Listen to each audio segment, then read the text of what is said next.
Veteran Jim Tunney, after 31 years as one of the top officials in all of sport, announcing his retirement. This his final game in the black and white of the NFL.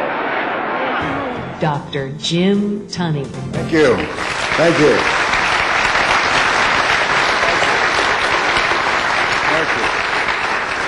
Goals are important in what you do. Goals are like a football game. It's important that you, in a football game, that you cross a goal line. When the player crosses the goal line, the people in the stadium stand up and say, "Nice going, we're going to give you 6 points." The player takes that ball and he spikes that ball and he does those fun little dances. I'm not too fond of that. Well, I always tell them, act like you've been there before. But what he is doing, the rest of you will get that on the way home. But what he is doing, he is celebrating his victory. It's important that you write your goals down. When you accomplish it, celebrate your victory. Enjoy the opportunity and then work at it. I knew that he could set the tone of our meeting, of what we want to accomplish, and he certainly did. It was exhilarating. He held the audience for 55 minutes. And I think that everyone left this meeting room fully exhilarated and excited about their potential, and that's what we're trying to accomplish. And I say, set some goals and work at it. And they say, "But the goals are too far away." I say, it doesn't happen with the Green Bay Packers. Brett Favre doesn't get the ball first down on his 1-yard line and 99 yards. He says, 99 yards? Give the ball to the other team. No, he says, give me the ball. What if? What if we looked at business and our personal lives, for that matter, as a game? In fact, the game of games, the Super Bowl. Then we'd want and need number 32, Jim Tunney, to make sure we knew and followed the rules. The rules of teamwork, leadership, customer service, and wellness. The dean of NFL referees and the referee of 3 Super Bowls, 2 of them back-to-back, the author of Impartial Judgment, the dean of NFL referees calls pro football as he sees it, and co-author of Chicken Soup for the sports fan's soul.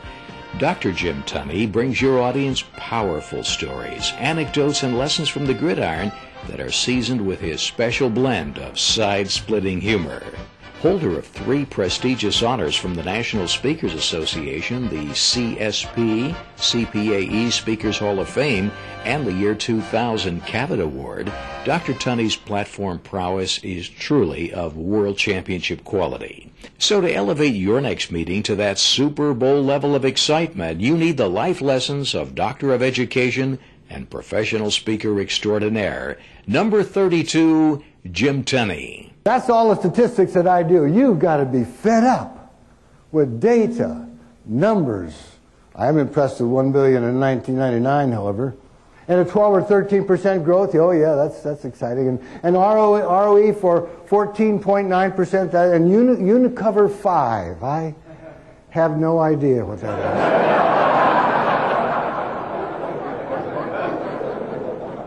Of course, some of you have no idea what that is either, so we're all about the same that way. But numbers are very important. The only number that's ever been important to me has been 1st and 10. That's about as far as I go with numbers. But I talk about people. And this morning, just for a few minutes of your time, just a little bit of your mental capacities, of your physical well-being, of all of the connections that we can have in communication, I'd like to talk about you.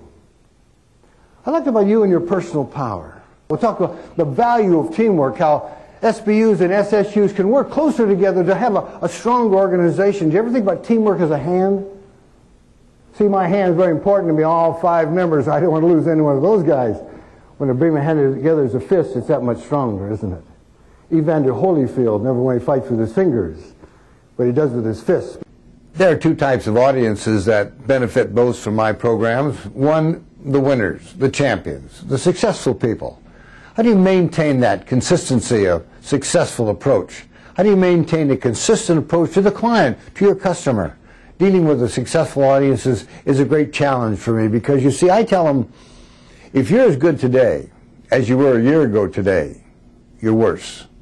working at it all the time, being consistent, what I call a Super Bowl mentality, always being in the Super Bowl every single time.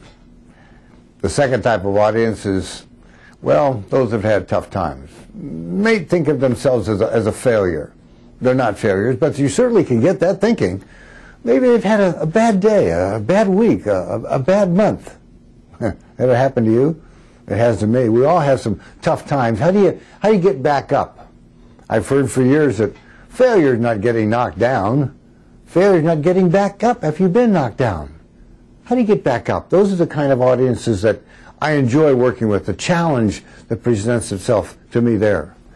Those are the things that I can do for you and for your audiences. Pittsburgh, and they lost. Pittsburgh won, and then thank you. What is your name? Dave, nice to meet you. Where do you live? Dayton, Ohio. Dayton, Ohio, really? And you have a favorite pro football team? Ohio State? That's where Curly went. That's a pro team.